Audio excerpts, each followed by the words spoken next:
of the United States with the Vice President, Joe Biden. Good afternoon, everybody.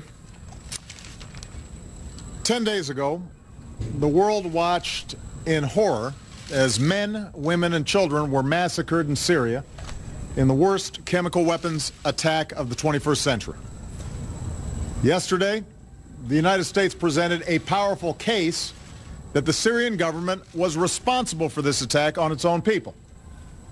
Our intelligence shows the Assad regime and its forces preparing to use chemical weapons, launching rockets into highly populated suburbs of Damascus, and acknowledging that a chemical weapons attack took place. And all of this corroborates what the world can plainly see. Hospitals overflowing with victims, terrible images of the dead. All told, well over 1,000 people were murdered. Several hundred of them were children. Young girls and boys gassed to death by their own government. Now, this attack is an assault on human dignity. It also presents a serious danger to our national security. It risks making a mockery of the global prohibition on the use of chemical weapons. It endangers our friends and our partners along Syria's borders, including Israel, Jordan, Turkey, Lebanon, and Iraq. It could lead to escalating use of chemical weapons or their proliferation to terrorist groups who would do our people harm.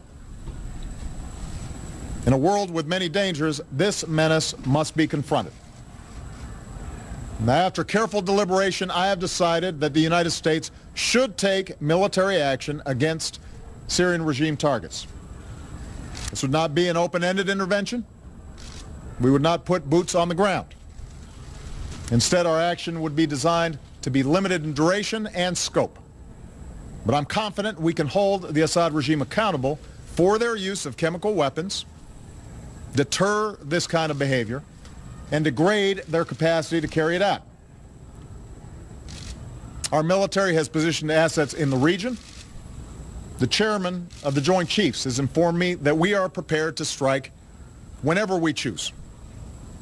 Moreover, the chairman has indicated to me that our capacity to execute this mission is not time sensitive. It will be effective tomorrow, or next week, or 1 month from now.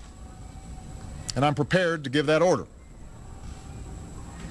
But having made my decision as Commander-in-Chief based on what I am convinced is our national security interests, I'm also mindful that I'm the president of the world's oldest constitutional democracy. I've long believed that our power is rooted not just in our military might, but in our example as a government of the people, by the people, and for the people. And that's why I've made a second decision. I will seek authorization for the use of force from the American people's representatives in Congress.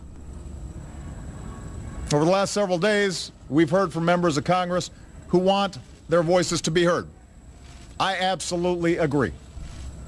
So this morning I spoke with all 4 congressional leaders, and they've agreed to schedule a debate and then a vote as soon as Congress comes back into session. In the coming days, my administration stands ready to provide every member with the information they need to understand what happened in Syria and why it has such profound implications for America's national security. And all of us should be accountable as we move forward, and that can only be accomplished with a vote.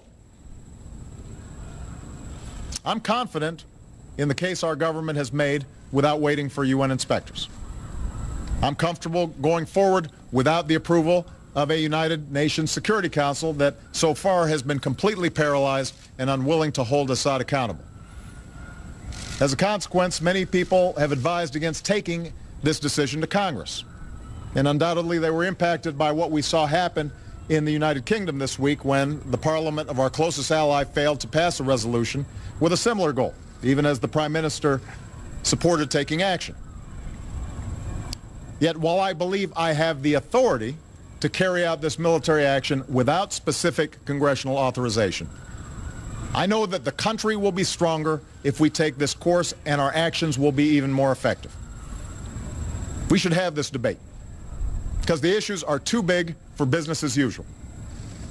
And this morning, John Boehner, Harry Reid, Nancy Pelosi, and Mitch McConnell agreed that this is the right thing to do for our democracy. A country faces few decisions as grave as using military force, even when that force is limited. I respect the views of those who call for caution, particularly as our country emerges from a time of war that I was elected in part to end. But if we really do want to turn away from taking appropriate action in the face of such an unspeakable outrage, then we must acknowledge the costs of doing nothing. Here's my question for every member of Congress and every member of the global community. What message will we send if a dictator can gas hundreds of children to death in plain sight and pay no price? What's the purpose of the international system that we've built if a prohibition on the use of chemical weapons that has been agreed to by the governments of 98% of the world's people and approved overwhelmingly by the Congress of the United States is not enforced? Make no mistake, this has implications beyond chemical warfare.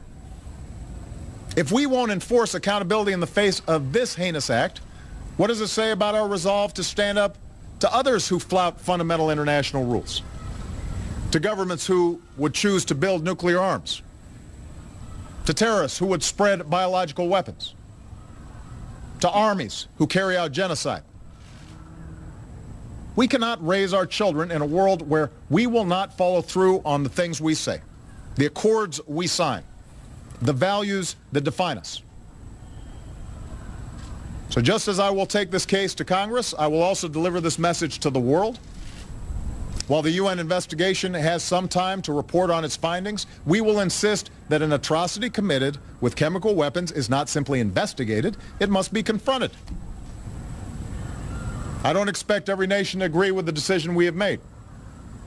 Privately, we've heard many expressions of support from our friends, but I will ask those who care about the writ of the international community to stand publicly behind our action. And finally, let me say this to the American people. I know well that we are weary of war. We've ended one war in Iraq, we're ending another in Afghanistan, and the American people have the good sense to know we cannot resolve the underlying conflict in Syria with our military. In that part of the world, there are ancient sectarian differences, and the hopes of the Arab Spring have unleashed forces of change that are going to take many years to resolve. And that's why we're not contemplating putting our troops in the middle of someone else's war. Instead, we'll continue to support the Syrian people through our pressure on the Assad regime, our commitment to the opposition, our care for the displaced, and our pursuit of a political resolution that achieves a government that respects the dignity of its people. But we are the United States of America, and we cannot and must not turn a blind eye to what happened in Damascus. Out of the ashes of World War, we built an international order and enforced the rules that gave it meaning. And we did so because we believe that the rights of individuals to live in peace and dignity depends on the responsibilities of nations. We aren't perfect, but this nation, more than any other, has been willing to meet those responsibilities. So to all members of Congress of both parties, I ask you to take this vote for our national security. I am looking forward to the debate. In doing so, I ask you, members of Congress, to consider that some things are more important than partisan differences or the politics of the moment. Ultimately, this is not about who occupies this office at any given time. It's about who we are as a country. I believe that the people's representatives must be invested in what America does abroad. And now's the time to show the world that America keeps our commitments. We do what we say, and we lead with the belief that right makes might, not the other way around. We all know there are no easy options, but I wasn't elected to avoid hard decisions, and neither were the members of the House and the Senate. I've told you what I believe, that our security and our values demand that we cannot turn away from the massacre of countless civilians with chemical weapons. And our democracy is stronger when the president and the people's representatives stand together. I'm ready to act in the face of this outrage. Today I'm asking Congress to send a message to the world that we are ready to move forward together as one nation. Thanks very much. Will you forgo a strike if Congress disapproves? So there he is, the President of the United States, making it clear he has authorized the use of force in Syria, but he's not going to go forward with that execute order until Congress acts. Congress comes back from its recess. They're not scheduled to come back until a week from Monday, September 9th. And then he does have a commitment from the leadership